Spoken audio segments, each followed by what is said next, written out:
Muy buenas noches, profesora. Mi nombre es Baque Macías Carla Cristel, estudiante del curso de tercero de Pedagogía de Idiomas Nacionales Extranjeros. A continuación les voy a dar a conocer sobre mi portafolio. Como índice tenemos la introducción, historia de las neurociencias, tertulia literaria virtual, el desarrollo del individuo, plasticidad cerebral, sistema nervioso, estructura y funciones, preguntas, reflexión y proyección. En la introducción tenemos, la neurociencia en el ámbito educativo consiste en entender y comprender cómo funciona el cerebro para aplicarlo en la mejora del aprendizaje. Este semestre nos permitirá aprender el desarrollo del cerebro y comprender el porqué del comportamiento en niño y o adolescente, dando puntos claves para estimular las enseñanzas, ya sean dinámicas, actividades, entre otras. En la historia de las neurociencias tenemos que todo esto empezó en el Antiguo Egipto, en donde tenían mucho conocimiento sobre la medicina. Todos estos conocimientos los tenían en papiros, pero los más destacados y el más importante eran los de Edwin Smith. En ellos se encontraban las anotaciones acerca de las estructuras craneales, de la meninge y de la superficie externa del cerebro. Estos pensaban que el cerebro solo servía para bombear la sangre y el corazón manejaba los sentimientos.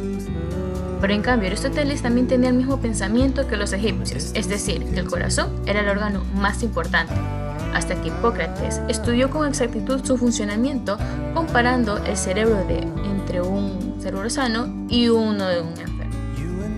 Con el pasar del tiempo se fueron creando teorías sobre el cerebro, junto con sus funcionamientos, pero el más aceptado fue el de Howard Gardner.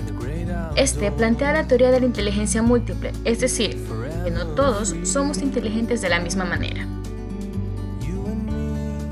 En la tertulia literaria virtual tenemos sobre la neuroeducación uniendo las neurociencias. En la página 2, párrafo 2, línea 13, dice: si analizamos a estos 6 objetivos, indiscutiblemente vamos a encontrar como elemento de vital importancia al educador. Esta línea me recordó mucho y realmente me trasladó a cuando estaba en la escuela, porque tenía una compañera con discapacidad intelectual.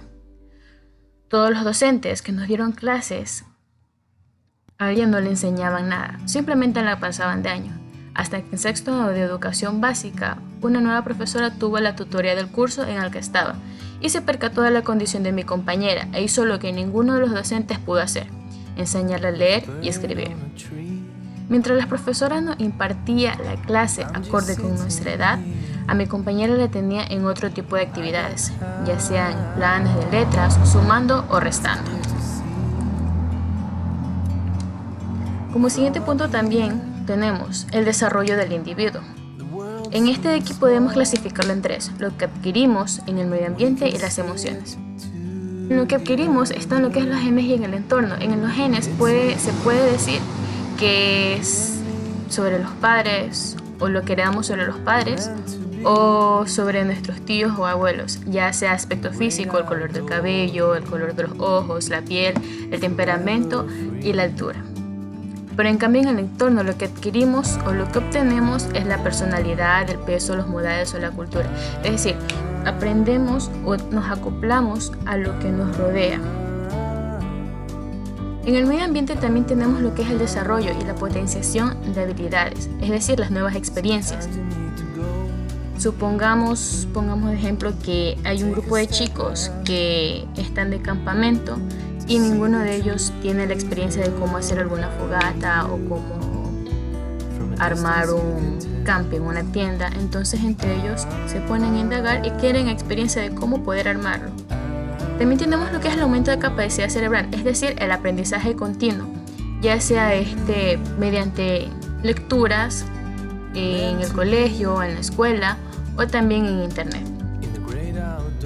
En las emociones tenemos que los circuitos cerebrales son responsables del desequilibrio emocional y también lo que es las conexiones neurales pueden provocar un cambio en el procesamiento afectivo.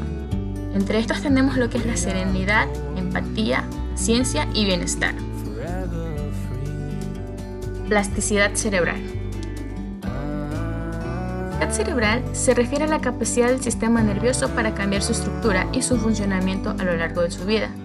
Como reacción a la diversidad del entorno, se utiliza para referirse a la de los cambios que se dan en diferentes niveles del sistema nervioso, estructuras moleculares, cambios en la expresión, en la genética y comportamiento. Sistema nervioso. ¿Qué es el sistema nervioso? El sistema nervioso es un complejo de células que éstas se encargan de dirigir, supervisar, controlar todas las funciones y las actividades de nuestros órganos y organismos en general. Este también nos ayuda a enviar, a recibir e interpretar información de todas las partes de nuestro cuerpo. Es decir, que monitorea, coordina tanto las acciones voluntarias, ya sea caminar y lo que decimos hacer de manera consciente, y a su vez las acciones involuntarias, como la respiración, la digestión, que suceden sin una decisión propia.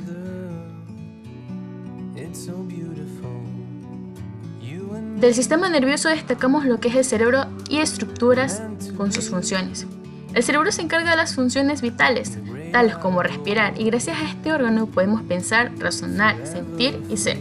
Las partes del cerebro tenemos lo que es el lóbulo frontal, el hipotálamo, el lóbulo pituital, el lóbulo occipital, el cerebelo y el bulbo raquídeo. En este caso, la pregunta que a mí me tocó es: ¿cuál es el camino para resolver los problemas? En estos tenemos es interpretar el problema, saber qué tipo de problemas tenemos y poder analizarlos. Representar el problema es similar al punto anterior, o sea, cómo podemos ver, cómo lo podemos representar el problema, saber qué tipo de problemas estamos afrontando. La producción de estrategia. Este quiere decirnos que de qué manera vamos a resolverlo, o cuáles son las alternativas para poder llevar a cabo esto. Y la evaluación del progreso es ver si realmente se pudo solucionar o no el problema. Reflexión. Aquellos conocimientos adquiridos a lo largo de este primer parcial son y serán de gran ayuda para poder entender y guiar de mejor manera a los alumnos, aquellos que el día de mañana encaminarán de mejor manera al país. El maestro es el nexo entre el conocimiento y su discípulo. Por ello es necesario enseñar y transmitir ese conocimiento de la mejor manera posible. Caso contrario, no estaremos aportando nada hacia los jóvenes. Entiéndese también que para poder alcanzar este logro, el estudiante debe poner de su parte de igual manera. Y como por último punto, quiero hacer énfasis en mis palabras y solo decir que debemos ser excelentes en lo que hagamos, porque ahí es donde se encuentra la clave del éxito. Y para cerrar mi portafolio tenemos lo que es la proyección.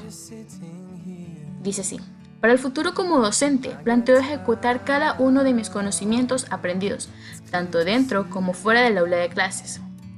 La neurociencia nos enseña de mejor manera cómo funciona el cerebro y cómo está compuesto. Sobre todo hay que tomar en cuenta que gracias a esto se puede entender de mejor manera cómo aprende cada estudiante y cómo llegar a él de la mejor forma. Sobre todo a los jóvenes, debido a que la adolescencia es una etapa llena de descubrimientos y de vulnerabilidad, por la cual es importante guiarles y ayudarles en sus problemas. Quiero ejercer mi futuro como docente de la mejor manera posible, formar a mis alumnos de una buena manera y poder alcanzar cada uno de mis objetivos. Eso es todo, licenciada. Muchísimas gracias por su atención.